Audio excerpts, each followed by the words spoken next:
tela aqui. É aqui, né? Isso. Ei, Val. Ei, Val. Não tá compartilhando? Tá.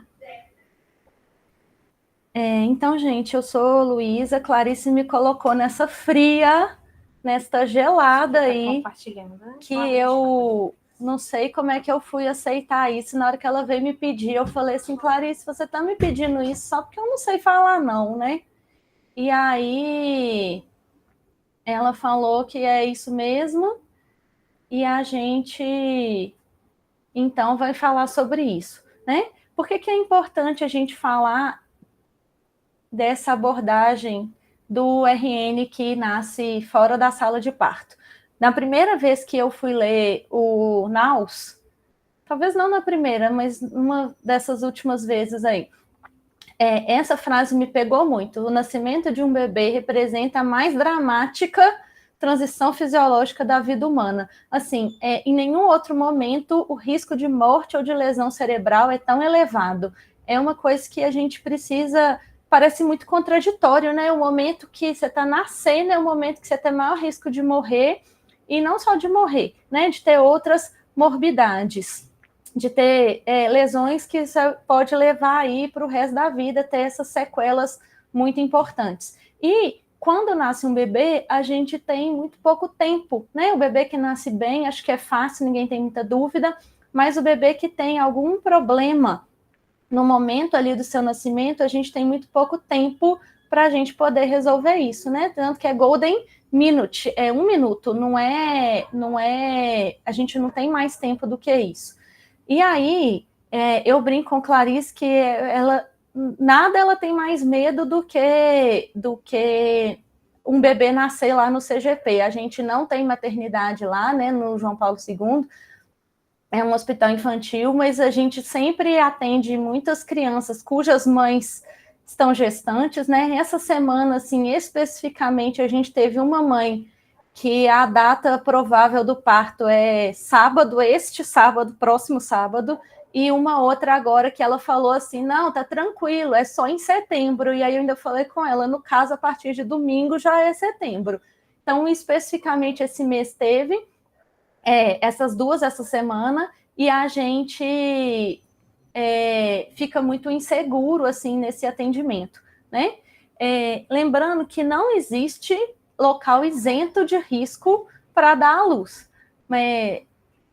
Mas, assim, se a gente pensar, não tem nenhum lugar que não tenha nenhum risco, mas a gente tem muitos lugares que tem um risco aumentado, né? Que tem mais risco que os outros lugares. Então, o ideal sempre, né, se a gente pensar, é dentro da sala de parto, né, num local adequado, um local que tenha recurso. Eu até falo que eu trabalho lá no Odete, né? Deus me livre de trabalhar numa maternidade que não seja de alto risco, porque lá a gente consegue fazer tudo que o bebê precisa. Então, quando a gente pensa que não existe local isento, a gente tem aí a possibilidade, né, de fazer um parto domiciliar planejado. Eu não vou entrar aqui no mérito se deve ou se não deve, né? Não vou entrar nessa questão, mas quando a gente tem um parto domiciliar planejado, ele é parte de um sistema, né, integrado, regulamentado, que tem profissionais que sabem, ou pelo menos no mínimo deveriam saber, né, lidar com as principais intercorrências desse momento, manejar as principais complicações, e quando a gente precisa de transferir essa mãe ou esse bebê, essa transferência de cuidado, ela é organizada, né? Quando você tem esse parto planejado, você já sabe para onde você vai procurar ajuda. Isso é muito diferente das notícias que a gente vê aí, né? Ai, por que não está passando?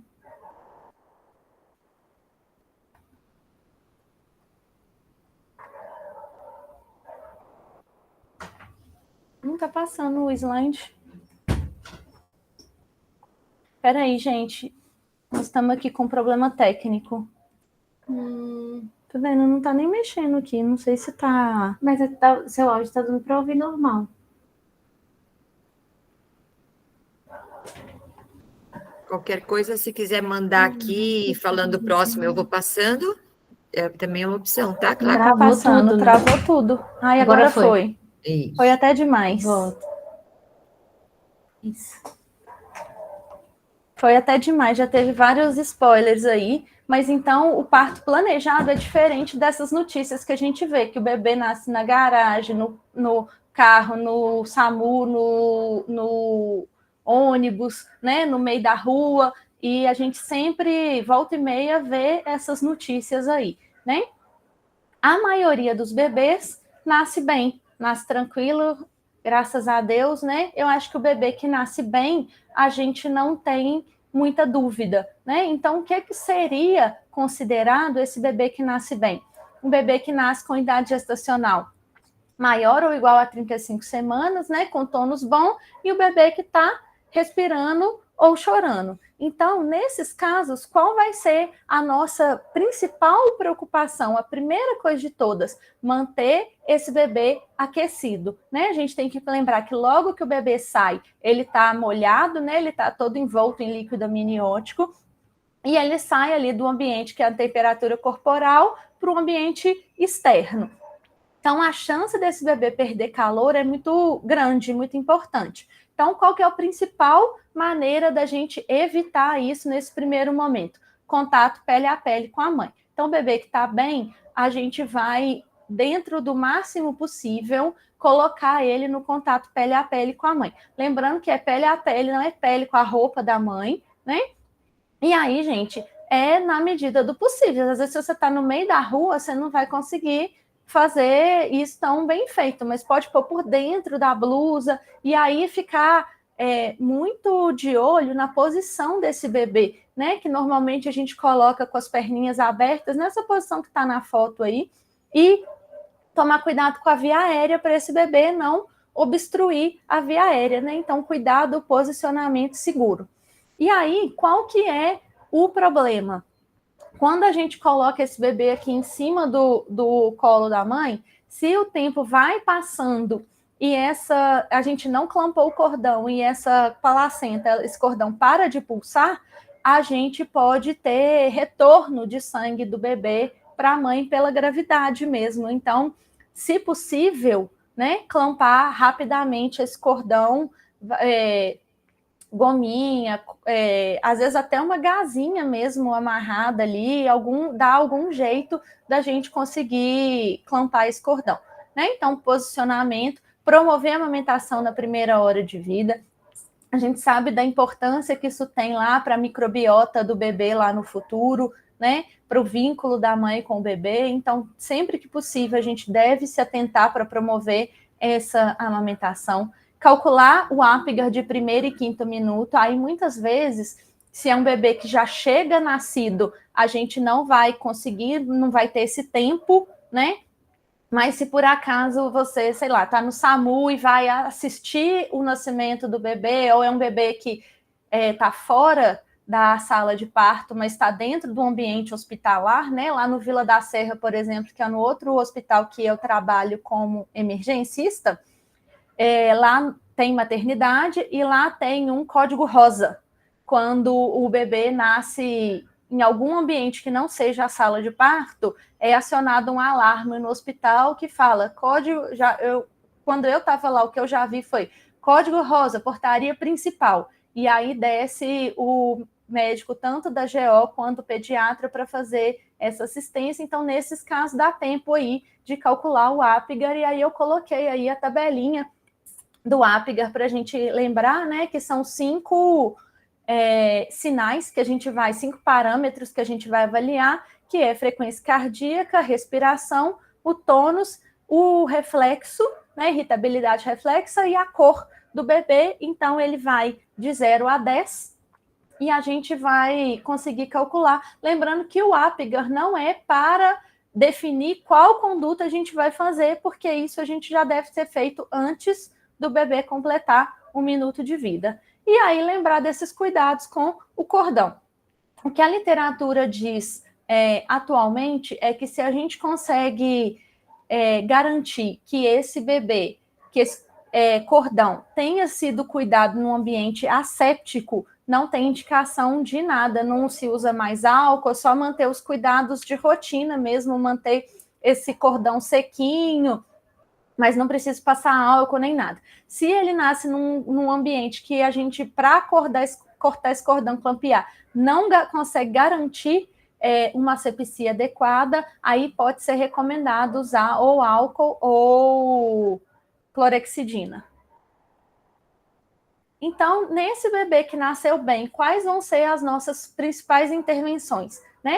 Eu acho que a principal de todas, controle da temperatura, manter essa temperatura do bebê entre 36,5 e 37,5, né? E aí colher um histórico dessa gestação e do parto, se teve alguma intercorrência, se tem alguma comorbidade, por exemplo, se tem um diabetes que vai fazer, pode aumentar o risco desse bebê fazer hipoglicemia, avaliar fator de risco para sepse precoce, né? Então, os principais fatores aí, se a mãe teve febre, né, no período intraparto, febre acima, maior ou igual a 38 graus, tempo de bolsa rota, né, maior ou igual a 18 horas, se esse bebê foi prematuro, se tem história de coriominionite, se a mãe tem história de colonização por estrepto B.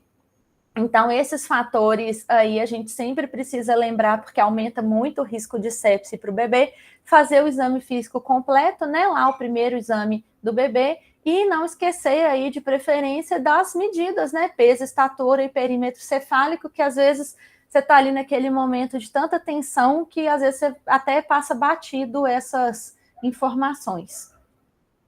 E o bebê que não nasce bem? Né? Aí eu acho que a gente está aqui para falar desse bebê, porque o que nasce bem é tranquilo. Então,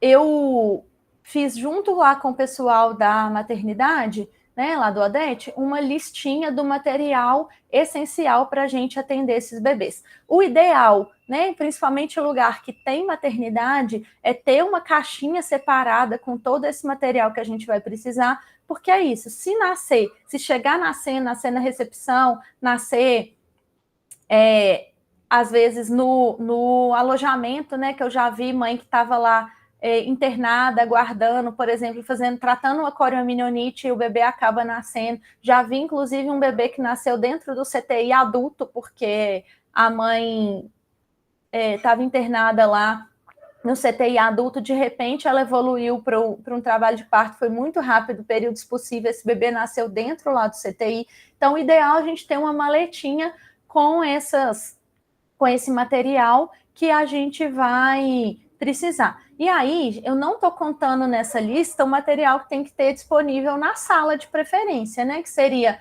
o berço aquecido, que aí, às vezes, numa sala de emergência a gente não vai ter, mas às vezes a gente consegue, né?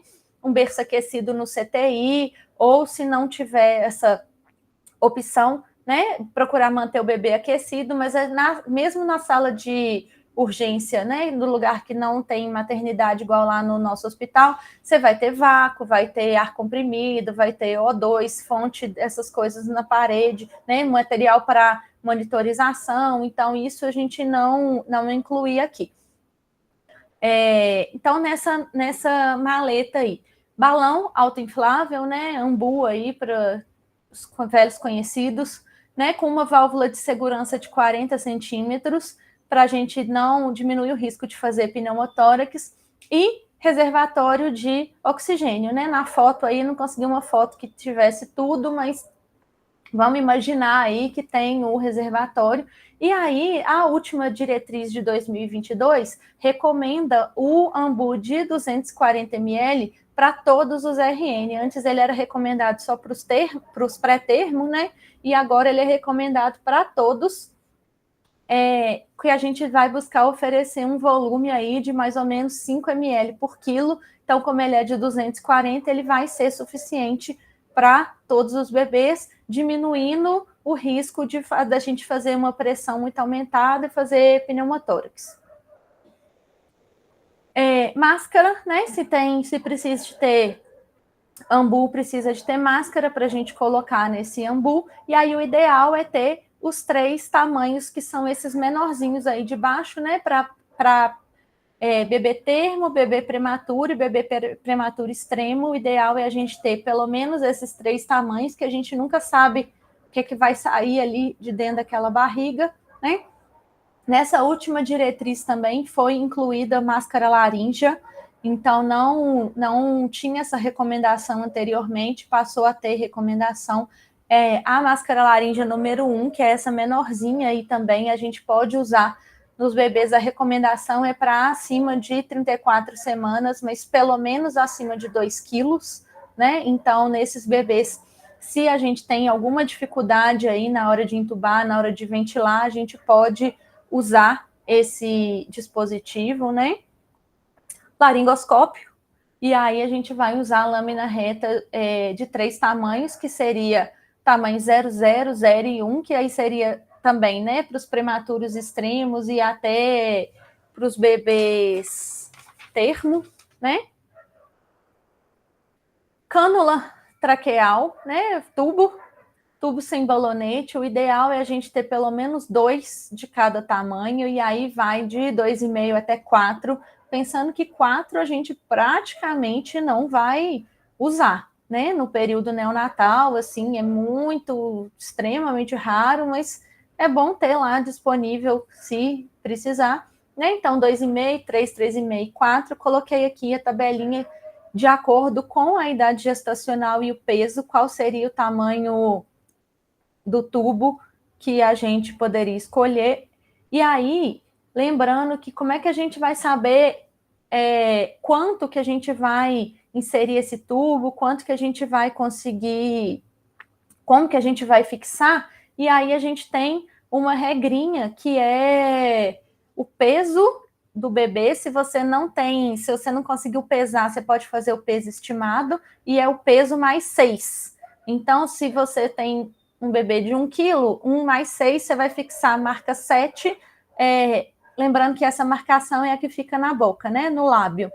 Então, é uma regrinha fácil aí para a gente lembrar mais ou menos quanto que a gente vai introduzir esse tubo. Lembrando que o ideal, né, o padrão ouro, vai ser radiografar, mas até a gente conseguir radiografar, a gente consegue estimar aí mais ou menos o tanto que a gente vai colocar. E adrenalina, né? Diluída no soro, aquela adrenalina de 1 miligrama para 10, que a gente vai diluir, né? 0,1 miligramas por ml, para poder usar, né, nos bebês que precisam. Então, o RN que não nasce bem, como é que a gente vai definir qual que é o bebê que não nasce bem? São os bebês que não atendem, né, inicialmente os critérios de cuidados de rotina. Vão ser os prematuros menor que 35 semanas, o bebê que está fazendo uma apneia ou está fazendo gasping, e o bebê que está mantendo uma frequência cardíaca abaixo de 100. Então, esses bebês vão ser os que vão chamar a nossa atenção, que a gente vai ter que ficar de olho. Então, quais que vão ser as intervenções que a gente vai fazer nesses bebês? Primeiro, monitorizar. E aí, lembrando sempre que monitorizar não é sinônimo de saturímetro no dedo, é sinônimo de eletro, né? Nesses casos, pelo menos o de 3 pontos seria o ideal. E aí, lembrando que logo que o bebê nasce, a gente não espera que ele já tenha uma saturação muito alta, né? A gente tem alvos de saturação mais baixos para esse bebê lá por causa da fisiologia fetal, da circulação fetal, né, da troca da placenta. Então, a gente espera ali no primeiro minuto, logo que esse bebê nasce, em torno até de 60%, e o que a gente espera é que até com 10 minutos de vida, ele já tenha uma saturação aí acima de 85%. Mas lembrar que se você pega nos primeiros minutos e o bebê está saturando baixo, pode ser que seja normal ali para a idade, né? Então, não para o tempo de vida. Então, não precisa da gente ficar desorientado nesse primeiro momento. Se necessário, ventilação com pressão positiva, e aí a gente pode usar bolsa, válvula, máscara ou ventilador manual com peça T, que aí normalmente o que a gente tem mais disponível, pelo menos aqui em BH, é o Baby Puff, né? Não tem o que a gente tem disponível lá na maternidade, a gente tem na sala de parto, a gente consegue usar. quando a gente vai começar essa ventilação, a gente começa em ar ambiente e aí a gente vai definir se vai ser necessário o O2 complementar ou não, né? Se precisar de começar no ambu, a gente pode começar com 5 litros por minuto, já é suficiente para encher o reservatório, para a gente conseguir ventilar esse bebê, né? O ideal é colocar no blender, se tiver disponível, misturar ali o ar comprimido e o oxigênio para a gente conseguir oferecer uma FiO2 mais variável, mas se não for possível, né, lá no Odete mesmo, dentro da sala de parto, a gente não tem ar comprimido, então a gente acaba, quando necessário o oxigênio, já começa direto com 100%, não tem muito como fugir dessa regra. A gente vai manter a inicial uma meta entre 40 a 60 ventilações por minuto, e aí aquela regrinha do Naus, né? Aperta, solta, solta, aperta, solta, solta, aperta, solta, solta, para a gente também dar o tempo da expiração, né? E às vezes a gente tá muito tenso ali naquele momento, a gente tem a mania de querer ficar muito frenético ali com a mãozinha no ambu, e a gente tem que ir maneirando aí para a gente lembrar de dar o tempo da expiração.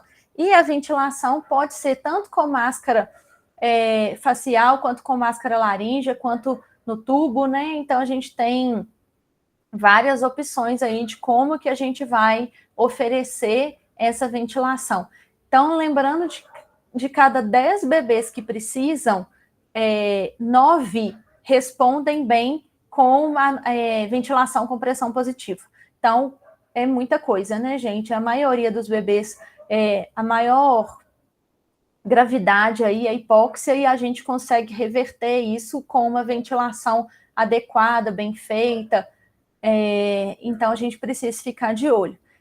Se a gente tiver disponível o ventilador manual em T, o Baby Puff, é preferível, porque a gente consegue ter um controle melhor da pressão que a gente está dando, né, evitando mais o risco de pneumotórax, consegue controlar o tempo inspiratório que você não consegue controlar no ambu, e a gente consegue oferecer PEP, né, uma pressão expiratória contínua, oferecer CPAP para esses bebês no Baby Puff. Também o ideal é ter o ar comprimido, colocar no blender, né? Mas se for aí fora da nossa realidade, a gente pode colocar direto no oxigênio mesmo. Se o bebê está mantendo uma respiração regular, uma frequência acima de 100, mas ele está mantendo esforço respiratório, a gente pode considerar CPAP, né? Se a gente tiver disponível. Isso mudou também, não vou falar que foi nessa última diretriz, foi na anterior, mas a gente oferecia muito nesses casos oxigênio no RUD, e atualmente a recomendação já tem sido de já começar CPAP. E aí, se eu não tiver CPAP disponível, né? Às vezes eu estou numa cidade no interior, um lugar mais sem recurso, ou às vezes até numa UPA, num lugar onde eu não tenho ali o ventilador disponível, a gente pode fazer o Bubble CPAP, né? Aí, brasileiro é trabalhado na arte da gambiarra. Eu sempre falo lá com os residentes que gambiarra a gente aceita, o que a gente não aceita é a derrota. Então, se você tem uma fonte de ar comprimido, uma fonte de oxigênio, a gente pode ali ligar no blender e fazer um Bubble CPAP, né? Se não tiver ar comprimido, tiver só oxigênio, tem como fazer, e aí a gente consegue fazer com materiais simples, consegue improvisar aí um CPAP, e tem muito vídeo, inclusive, no YouTube ensinando a fazer, então na hora do desespero dá para colocar lá no YouTube, aprender como é que faz, né? Aí um ramo INS vai precisar da pronga, isso aí não tem jeito, se tiver pelo menos a pronga disponível, a gente consegue fazer, né? E aí coloca lá em selo d'água e pode fazer o Bubble CPAP ou CPAP em selo d'água, se for necessário, se eu ver que esse bebê vai demorar para ser transferido, se o transporte for, por exemplo, no interior, ele está no interior, vai demorar para chegar num centro maior de referência, então a gente consegue aí improvisar, né? E com o mesmo efeito de colocar no CPAP, no ventilador ou no baby puff. Se mesmo com uma ventilação bem estabelecida, e aí lembrar que bem estabelecida requer que a gente cheque a técnica, cheque se o material está funcionando bem, como é que a gente vai fazer, se o bebê está, se o tórax está expandindo, se não está, como é que a gente vai fazer.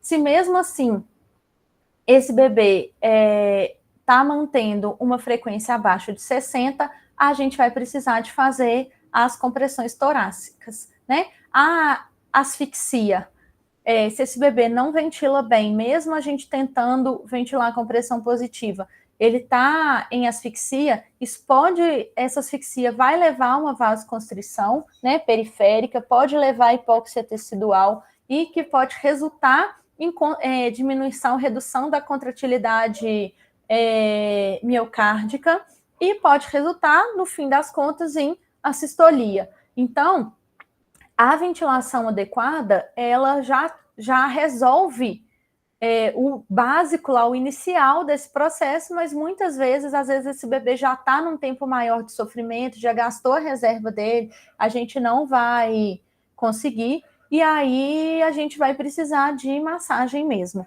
né? Então, a gente pode fazer essas duas técnicas que eu coloquei aí nas figuras, tanto a dos 2 dedos quanto a dos 2 polegares.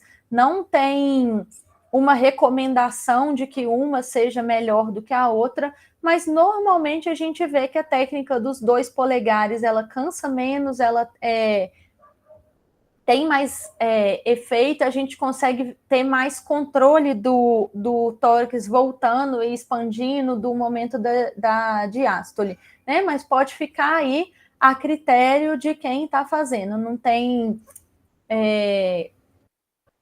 uma que seja melhor.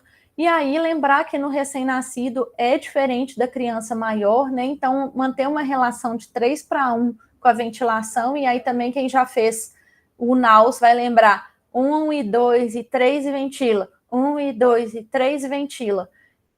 Sendo que no total, no minuto, a gente vai ter 120 eventos, que são 90 compressões mais 30 respirações. Lembrando aí desse 1 e 2 e 3, que é o tempo do tórax voltar, né? O tempo da diástole para o coração encher e a gente conseguir fazer uma massagem mais eficaz. Se mesmo com a massagem adequada, com a ventilação, essa frequência permanece abaixo de 60, a gente vai ter indicação aí de usar adrenalina.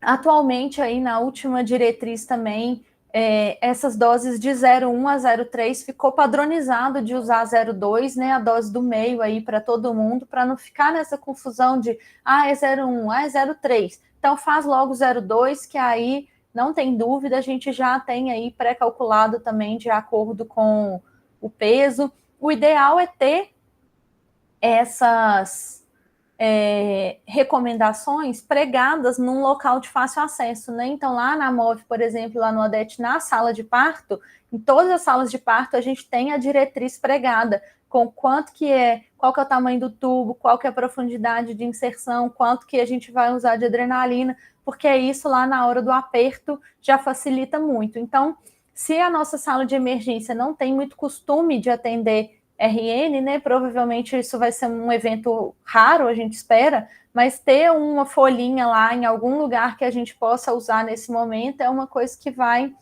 facilitar bem o nosso atendimento desses bebês, né? Então, prematuro, situações especiais aí, né? Os prematuros abaixo de 34 semanas, se já é ruim um bebê nascer fora da sala de parto, gente, imagina um bebê prematuro de 34 semanas. E aí teve até um evento dramático lá na MOV, foi acho que no início desse ano, que teve uma gestante de 31 semanas que estava subindo o nosso bloco obstétrico CTI neonatal lá, no 3º andar. Então, as gestantes chegam e sobem de elevador. E essa gestante entrou, ela, um técnico de enfermagem e o residente da obstetrícia entrou no elevador. Esse elevador parou de funcionar. esse bebê nasceu dentro do elevador, e aí foi uma situação quase que de filme de ação, assim, alguém da manutenção conseguiu abrir uma fresta no elevador, e esse bebê de 30 semanas foi passado pela fresta para ser levado para... esse foi levado para a sala de parto, né, para ser os primeiros passos ali da reanimação desse bebê. E aí eu falo que disso tudo que aconteceu, o evento o mais dramático é que essa mulher estava acompanhada de uma amiga, e como a gente foi saber da amiga, como é que foi o pré-natal, como é que era, se tinha algum fator de risco, a amiga que estava acompanhando ela no parto falou, não sei informar, conheci ela ontem. Então, é umas coisas que só na MOVE mesmo que acontece. Mas, nesses casos, então, se de todos os bebês já é uma das coisas mais importantes a gente manter esse bebê aquecido, no bebê prematuro, isso é mais importante ainda, né? Eles perdem muito calor com muito mais facilidade, e a hipotermia é muito mais deletéria para eles. Então, se possível, se você tiver disponível, coloca no saco plástico e lembra da cabeça, que no bebê cabeçudo, a cabeça dele proporcionalmente em relação ao corpo é muito grande, ele perde muito calor pela cabeça, então colocar a touca, e se tiver disponibilidade, a dupla touca, né, que é primeiro plástico e depois a touca de pano. Nesses bebês, iniciar o CPAP o mais precoce possível, então assim que você conseguir começar o CPAP para esse bebê, você já começa, e se você está no pré-hospitalar, né, se você está num local onde realmente não tem como, tá na rua, tá no SAMU, tá na ambulância, realmente não tem como, coloca esse bebê no pele a pele e vai oferecendo oxigênio para ele, porque é a melhor chance que esse bebê tem.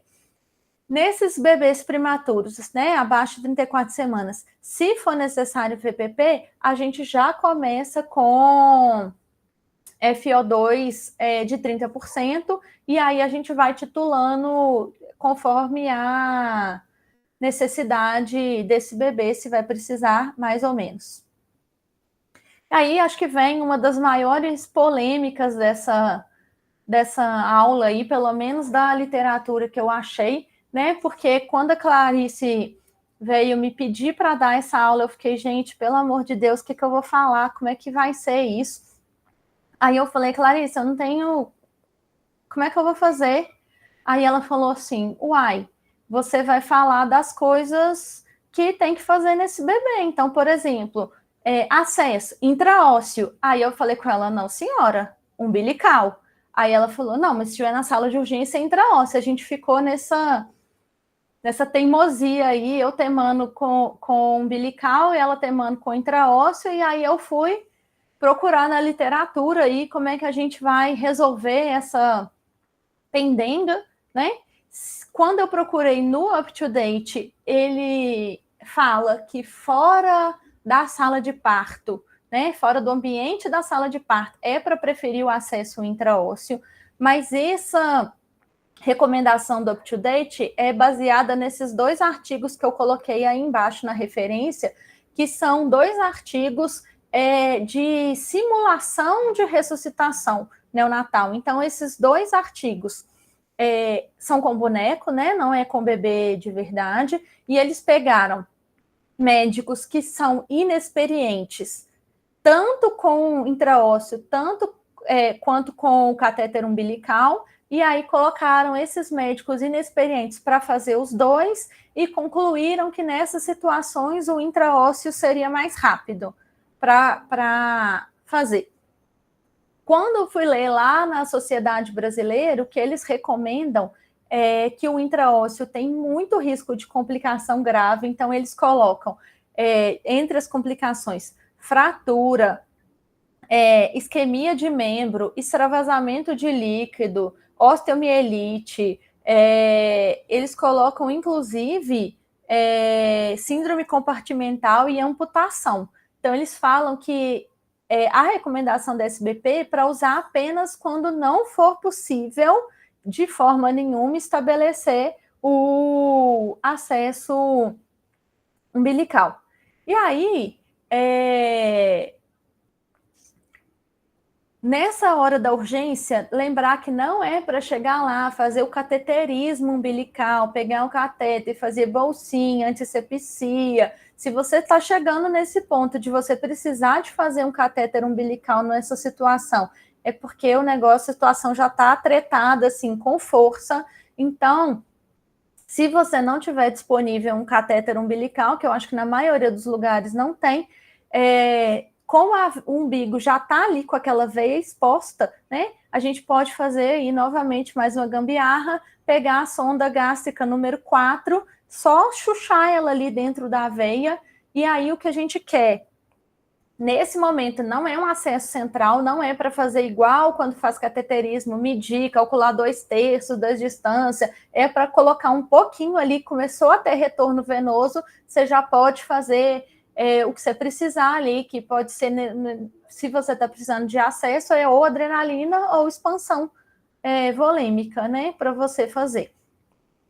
Então, acho que é uma das maiores controvérsias. Quando eu falo isso na sala de emergência do João Paulo II, é tipo assim, intraósseo, o pessoal de lá não tem dúvida. Quando eu falo isso na maternidade, é umbilical, vocês estão loucos? Não tem outra opção. Então, acho que fica essa treta aí, essa guerra, e vai depender muito da experiência de cada um, como é que vai ser feito isso aí. E, por último, esse outro artigo que a gente achou, esse tema, nossa senhora, muito difícil, foi complicado para achar literatura sobre RN que nasce fora aí da... A Clarice já está aí no chat, intraósseo, com certeza. Hashtag time intraósseo. Foi bem difícil achar um artigo, achar material, achar várias evidências aí, e o que a gente achou foi esse artigo que na verdade, não fala do bebê que nasceu nasceu fora do hospital e foi ser atendido. Ele fala de um bebê de 3 dias de vida que foi deixado pela mãe no hospital. Nos Estados Unidos, pelo que eu entendi, eles têm uma lei lá, que chama Safe Haven, que você pode, se você é a mãe, né, se você não quer ficar com esse bebê, você pode, como se diz, entregar ele num local seguro, e aí pode ser corpo de bombeiro, pode ser alguns hospitais, tem alguns lugares lá designados pela lei, e você pode deixar sem sofrer nenhum tipo de represália, nenhum tipo de nada assim, que é para estimular, pelo que eu entendi, de as pessoas, caso forem deixar seus bebês, deixar nesses lugares seguros e não no meio da rua, no meio do lixo, igual a gente às vezes vê essas notícias. Então, esse artigo específico é de um bebê de 3 dias que foi deixado num hospital no Texas, e aí eles elaboraram essas recomendações de o que a gente deve fazer e o que a gente deve considerar, o que a gente pode, talvez, fazer nessas situações. Então, uma das coisas que eu achei interessante, que ele coloca aí, quando a gente vai fazer ressuscitação, né, se a gente deve fazer ressuscitação neonatal, se a gente deve fazer NAUS ou PAUS.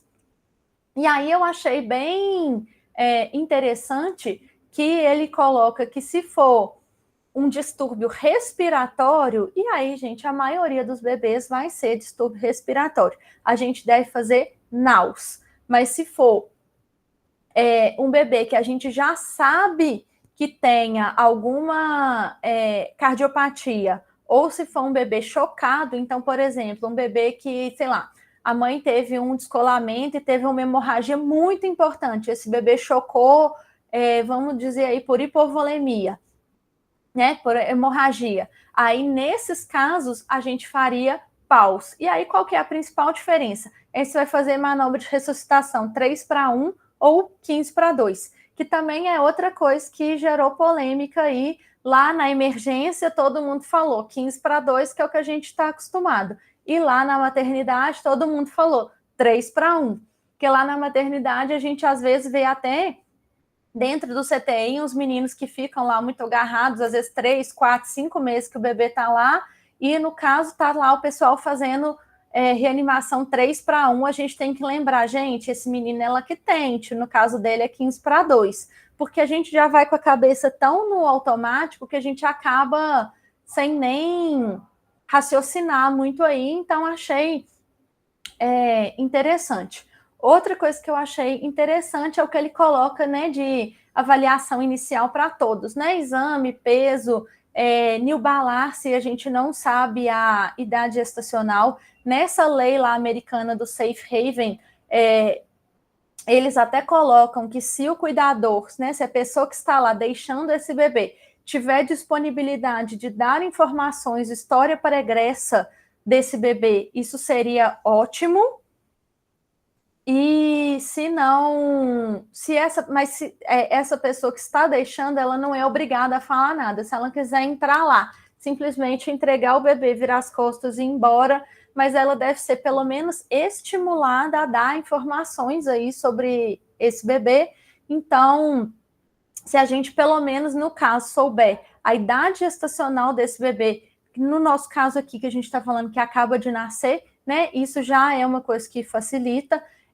Glicemia capilar, que vai ser uma coisa muito importante, porque o bebê perde,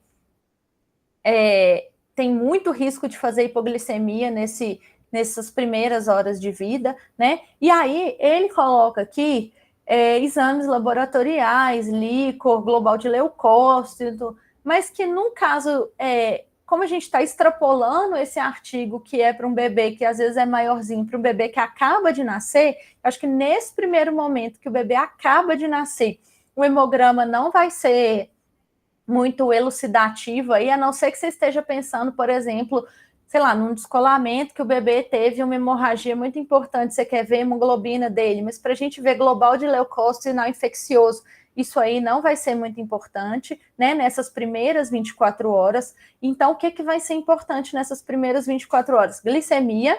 E o que vai mudar o prognóstico desses bebês logo que eles nascem, né? Principalmente se tiver asfixia, gaso.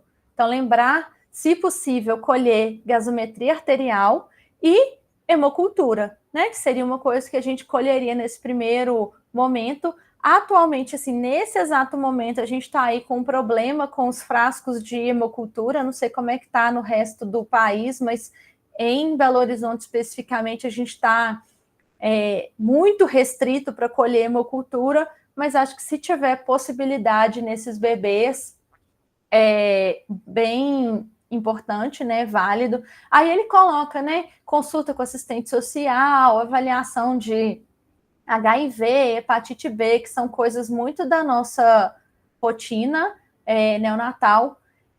Coloca avaliação para sífilis, e aí eu quis ressaltar isso aqui, porque na nossa epidemiologia aqui, a gente tem muito prevalente sífilis, muito prevalente sífilis congênita. Então, se a gente não puder obter uma história dessa mãe, se essa mãe não fez pré-natal, se a gente não consegue ter, pelo menos fazer um VDRL desse bebê, né?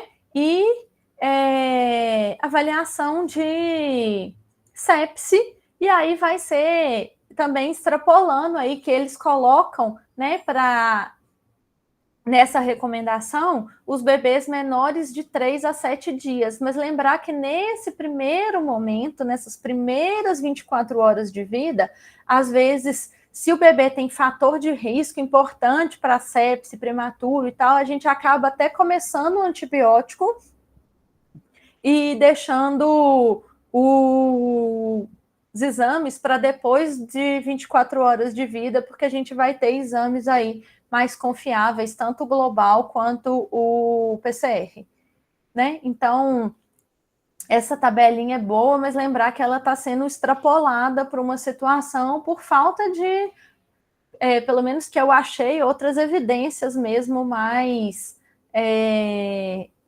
para essa situação do bebê que nasce fora da sala de parto. Então, todos, né, no caso aí, admissão para ser observado, né, manter esse bebê internado aí pelo menos 24 horas para a gente avaliar para que lado que ele vai, se mesmo o bebê que está bem, né, mesmo o bebê que nasceu bem, chegou bem, não precisou de manobra nenhuma, ficou com a mãe o tempo todo, ele deve ficar em observação aí no mínimo 24 horas para a gente poder até fazer, né, teste do coração, teste do olhinho, fazer o que precisa, principalmente se esse bebê nasceu num ambiente que não foi muito asséptico, né? Se nasceu no meio da rua, de um ônibus, uma coisa aí que a gente não vai conseguir garantir bem. E aí, gente, acho que é isso que eu tinha para falar. Agradeço aí o convite, agradeço a essa oportunidade. Aí vou abrir aí para os comentários, para as perguntas. Peraí que eu já consegui outro computador aqui, gente, que aí vai dar para a gente... Põe esse para cá, Lu. Que aí vai dar para a gente ouvir vocês. Vocês estão conseguindo me ouvir? Fala alguma coisa aí para ver se a gente vai conseguir ouvir vocês. Ai, ótimo. Ótimo. Então, tá, gente. Nossa, Lu, foi maravilhoso, mas eu continuo querendo que não nasça nenhum RN, a não ser que eu esteja no plantão com você. Então, se for para nascer quarta à tarde, tá tudo bem. Né? Acho que é um pavor que todo mundo tem. Uma vez, inclusive, eu fui levar uma gestante em outro hospital porque ela falou que ela achava que ia nascer a qualquer momento. E eu fiquei apavorada com isso. Eu falei, pelo amor de Deus, pede um Uber, que a gente leva ela de Uber ali no HC, que é pertinho, né? Então, realmente é um temor grande que eu tenho que alguém nasça lá. E depois eu fiquei lembrando de uma outra também que falou, eu tô tendo umas cólicas, mas eu acho que não é contração, não. A gente não vai ser avaliada, vai lá, vai agora. E menos de 2 horas depois, ela já mandou a foto do bebê pra gente ver. Então, ela achava que não era, surpresa, mas né? Era. Eu acho que uma coisa que você tocou, Lu, que eu acho que é importante, é essa questão das diferenças entre os protocolos, né? O NAUS e o PAUS. E eu acredito que ambos os protocolos têm o intuito de tornar o atendimento mais medular, né? Então, por isso que eu sempre defendo que a gente continue fazendo o que a gente sabe fazer todo dia, o que a gente faz melhor. Eu acho que se a gente for tentar individualizar muito, né, a gente vai acabar se perdendo e vai acabar não conseguindo fazer as coisas no tempo que precisa ser feito, né? Tudo bem que vai estar longe do ideal, mas... Porque já é uma situação extrema, exatamente, né? Já é uma situação muito fora do ideal. Então, acho que o máximo que a gente puder ali dentro do protocolo, a gente seguir ali bonitinho e fazer o que a gente está fazendo, acho que isso é muito importante. E até, falando aí dessa questão das evidências, que foi bem difícil de achar, fui perguntar para a Vivian, que é a nossa residente, ela veio da emergência geral, né? E ela trabalha no SAMU, se lá no SAMU tinha algum protocolo, alguma coisa que eles usavam, e a Vivian me respondeu, tem uma aula de 2022, no caso foi você que deu. Então eu fiquei, a referência sou eu mesma. Diga, Vivian. Parabéns, Lu, ótima aula. Enquanto você falava, eu estava aqui lembrando que, enquanto eu era um feto ainda de residência de emergência, né, quando eu estava na primeira residência, na emergência geral, eu estava passando no SAMU, ainda não era plantonista, e uma das primeiras ocorrências que eu atendi de criança foi um parto, né? No caso, foi um atendimento que ligaram, falaram que tinha nascido o bebê, que ele não estava respirando. E a gente chegou lá em 10 minutos, tivemos que reanimar. Infelizmente, o desfecho foi ruim. Parece que já era um decesso fetal e tudo. Mas eu fiquei lembrando desse atendimento que a gente fez. E é uma situação, assim, até dramática. Foi muito comovente, dramática e tudo. E realmente, assim, fiquei pensando que a gente não tem pronga nasal. O baby foof que a gente tem fica num setor que é longe da base. Então, o que a gente tem os materiais que a gente tem no pré-hospitalar são muito restritos, né? Então, até para a gente fazer um atendimento, né, vai no PAUS, do NAUS, que a gente consegue fazer, mas o restante, né, de transporte, entre outras coisas, até para nós, né, que é um serviço de pré-hospitalar de Belo Horizonte, que tem referência, ainda é difícil para esse tipo de ocorrência. Graças a Deus, é minoria, né? Considerando que você está no SAMU, por exemplo, num grande centro, né, igual aqui em Belo Horizonte, por exemplo, aí numa situação dessa, você vai fazer essa reanimação dentro do possível, né? Mas se o bebê respira ali minimamente, ele só tem um esforço, uma coisa assim, o que você vai fazer é posicionar ele no pele a pele, de preferência, colocar o oxigênio para ele e chegar o mais rápido possível na maternidade, porque é onde você vai conseguir dar o melhor atendimento para esse bebê, né?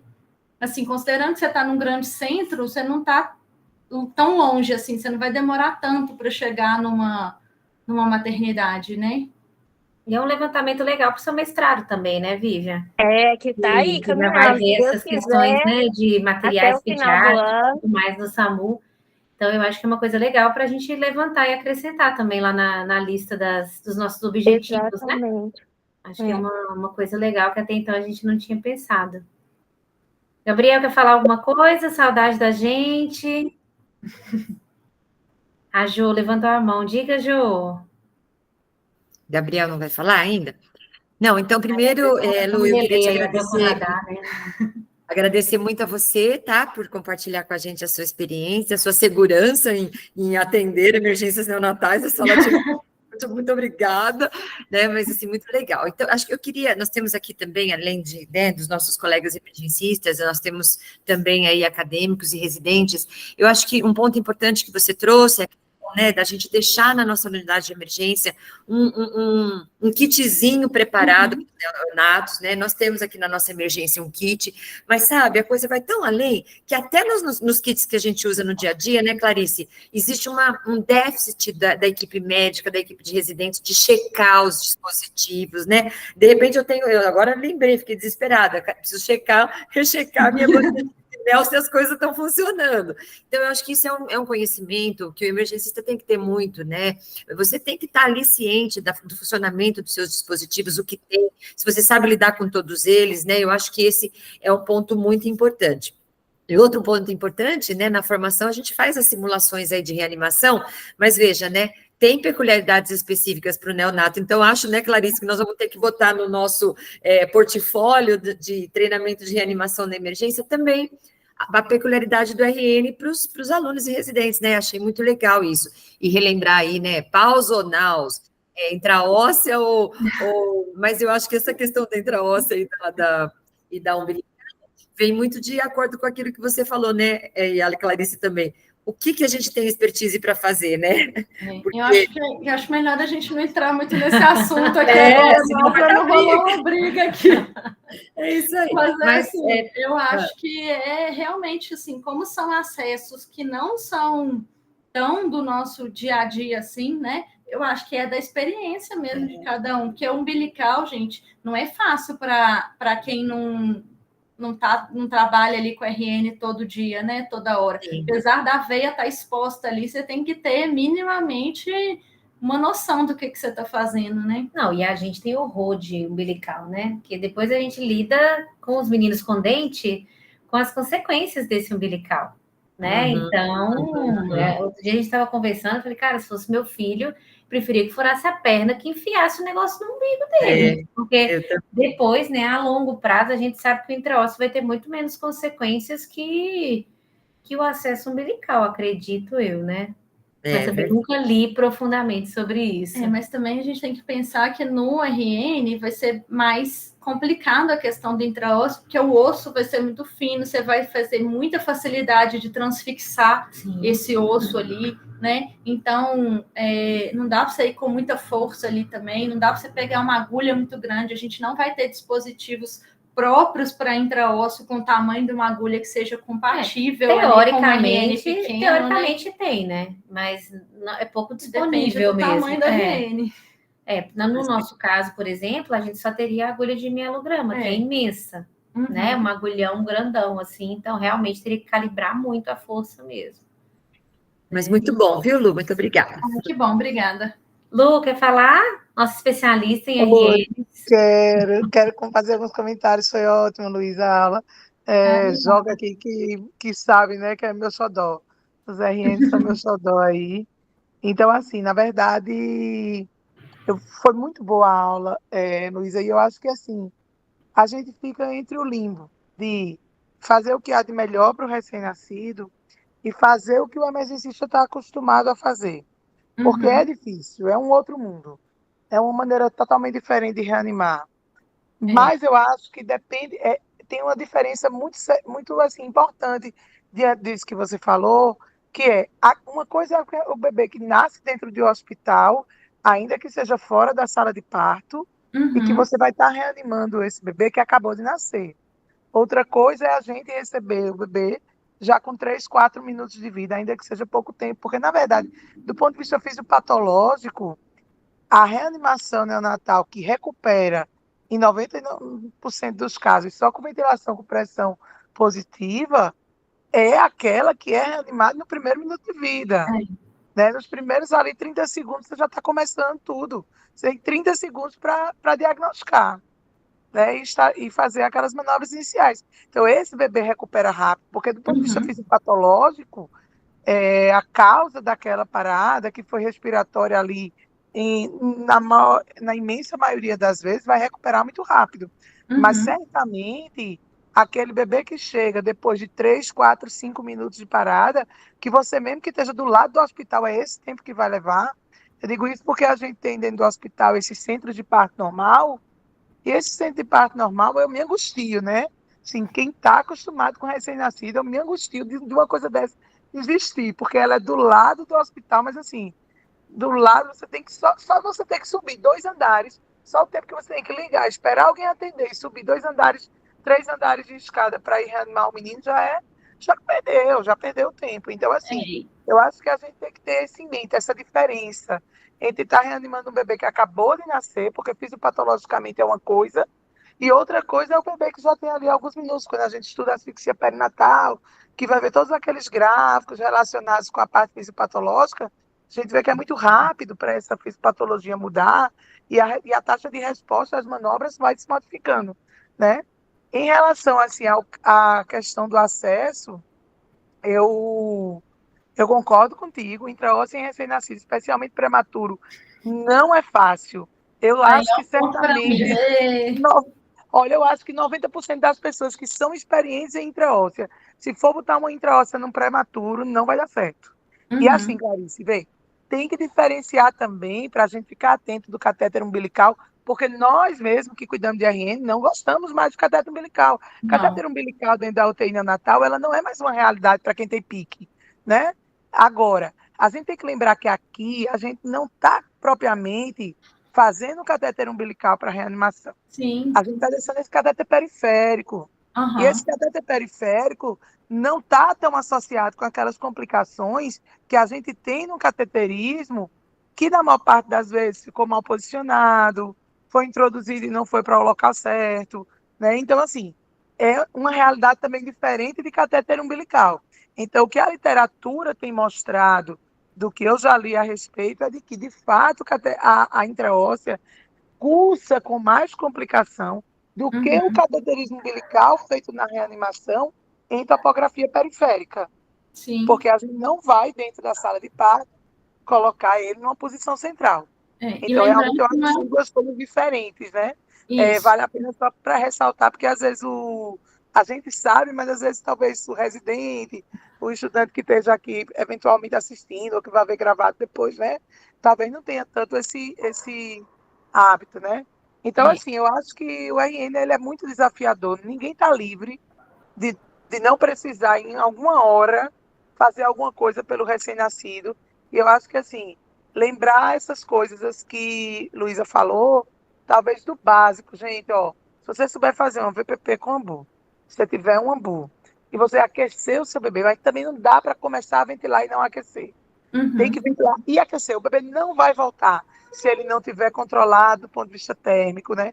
Você vai estar ventilando lá ele hipotérmico, ele não vai voltar.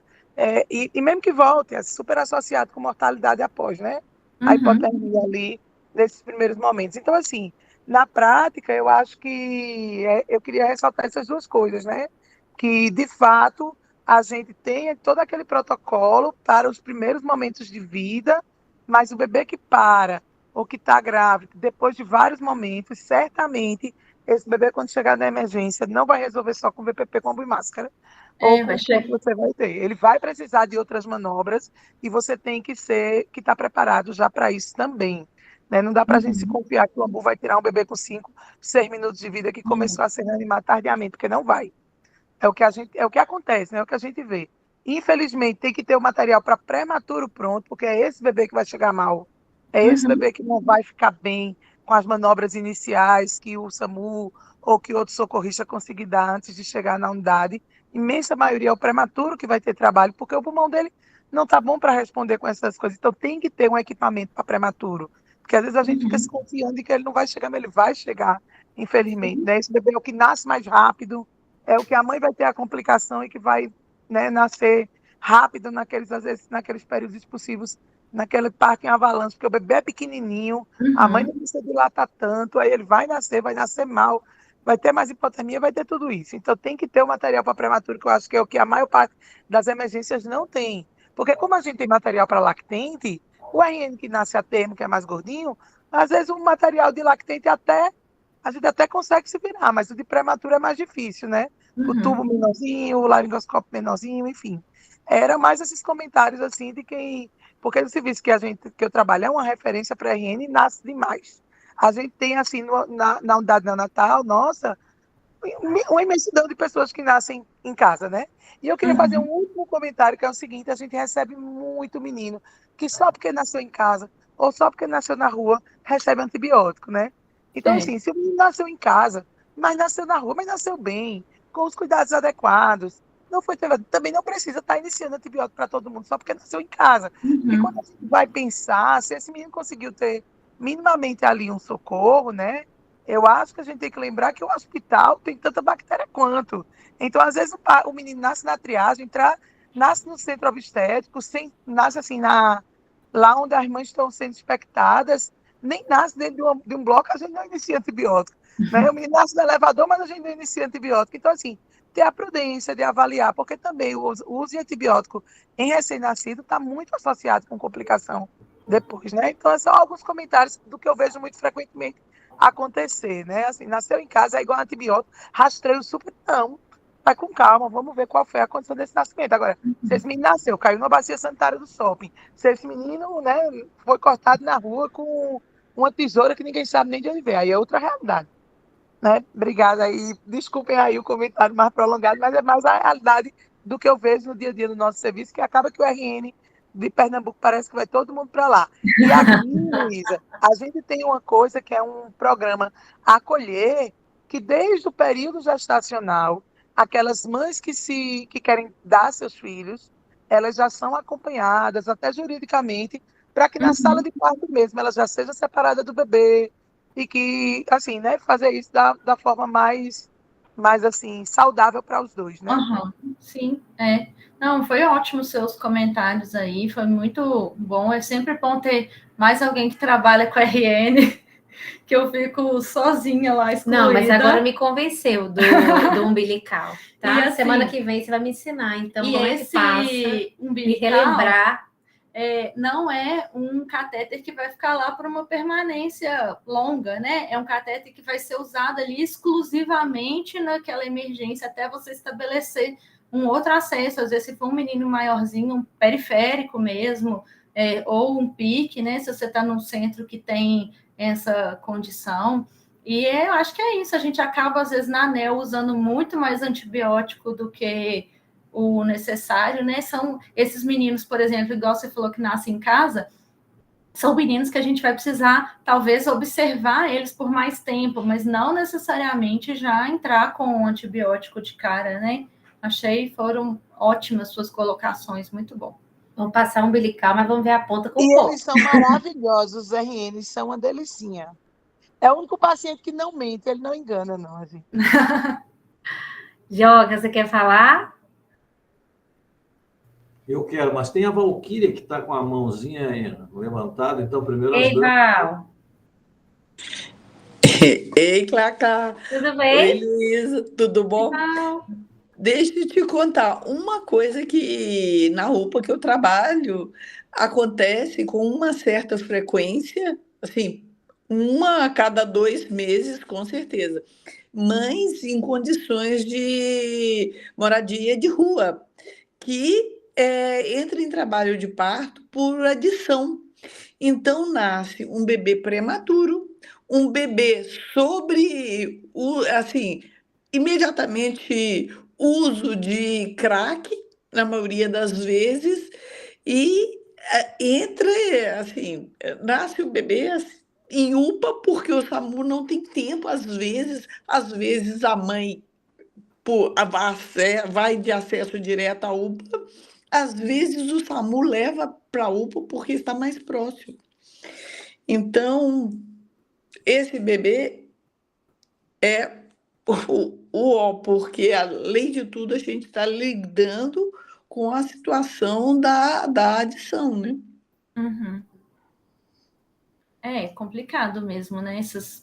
A nossa situação social aí de vulnerabilidade social é mais um fator para a gente pensar aí nessas complicações do bebê, né? Mais um motivo para a gente ter acompanhamento com o serviço social, manter esse bebê mais tempo em observação. Nossa realidade aqui é bem essa mesmo. Acho que toda cidade grande, né? Deve ter essas mesmas questões, né? Joca? Não, eu ia só, além de elogiar a apresentação de vocês, né, a discussão, assim, a qualidade da discussão. Obrigada. Isso vem bem em favor do que a gente está fazendo aqui no nosso grupo, que é trazer as realidades de diferentes locais, assuntos que são pertinentes, valorizando a especialidade, mas aumenta a responsabilidade da gente, né? Eu, por exemplo, a gente que trabalha com emergencista de adulto aqui, eu acho que a gente tem a obrigação de, tanto com os alunos quanto com os emergencistas de adulto, de fazer protocolar e treinamento disso, né, do atendimento. Porque recém-nascido em sala de emergência, a gente coloca em todos os congressos, em todos os eventos, assim, tenta trazer para a nossa discussão, porque a gente vê o bom e o ruim, né, acontecendo. Claro que quando a gente percebe que, como vocês contaram, um recém-nascido preso no elevador, um parto, isso aí é uma coisa para Hollywood, né? Então, assim, é uma coisa, então acontece em todos os lugares, em todas as situações. Mas eu, por exemplo, já senti esses homens da brigada militar, grandes, espadaúdos, musculosos, hulks, né? Chorando logo depois de trazer uma criancinha recém-nascida para a gente. E foi um dos piores cheiros que eu já senti na minha vida também, aquela coisa de inverno, cobertor, placenta, enfim, né? Direto. E acontece em sala de emergência. E a outra é o recém-nascido bem, o recém-nascido tranquilo, né? Em que tu percebe claramente que não tem muita coisa para fazer, a não ser levar para o alojamento conjunto. Então, acho que a gente tem uma obrigação, assim, de fazer uma espécie de protocolo ou diretriz para entregar o que se faz, né? O que a gente tem que minimamente fazer. E vocês viram que a Luciana é apaixonada por recém-nascido, ela trouxe um monte de ingredientes, assim, do calor, do aquecimento, dos cuidados ali, né? Então, acho que é interessante a gente se posicionar e colocar isso também. Então, meninas, já passando aí para a Joelma e para quem mais quiser, mais que está próximo do encerramento, né? Obrigado pela grande parte, assim, de ensinamentos e experiências de vocês para compartilhar aqui com a gente. Acho que nós já estamos caminhando para o nosso horário mesmo, né, de término. A Lu mora em outra cidade, por isso que a gente saiu do plantão e veio para minha casa. Mas mal sabia ela que lá fora já tem um carreteiro pronto, tá vendo? E uma garrafa de vinho aberta, que meus pais estão aqui, aí nós vamos aproveitar. Eu termino logo para ela poder curtir. Minha mãe já veio aqui na porta, assim, botou só a carinha. Quando Clarice falou assim, que vai dar essa aula, e eu falei, ai meu Deus, não sei falar não. Falei, tá bom, vou, mas você sabe que eu vou dar essa aula lá na sua casa. E aí, gente, queria agradecer muito a presença de vocês, queria agradecer aí a Valéria da Move, que eu vi que ela está aí na reunião, e ela me ajudou muito com essa aula hoje. Hoje, mais cedo, eu falei, Valéria, vem cá, assiste a aula, me dá dicas. E o pessoal todo lá da Move, em todo mundo que eu dei plantão, eu chegava junto, me fala uma coisa sobre RN que nasce fora da sala de parto. E aí, quero agradecer aí a presença de vocês e essa ajuda que eu tive lá do pessoal da Move também, porque foi muito bom. E Gabriel tá aí batendo palminhas, Gabriel que me meteu nessa fria. O Gabriel Filho, né? O nosso Gabriel residente, Filho, ele escolheu esse tema. Ele mas foi ótimo, Lu, foi brilhante. Eu sabia.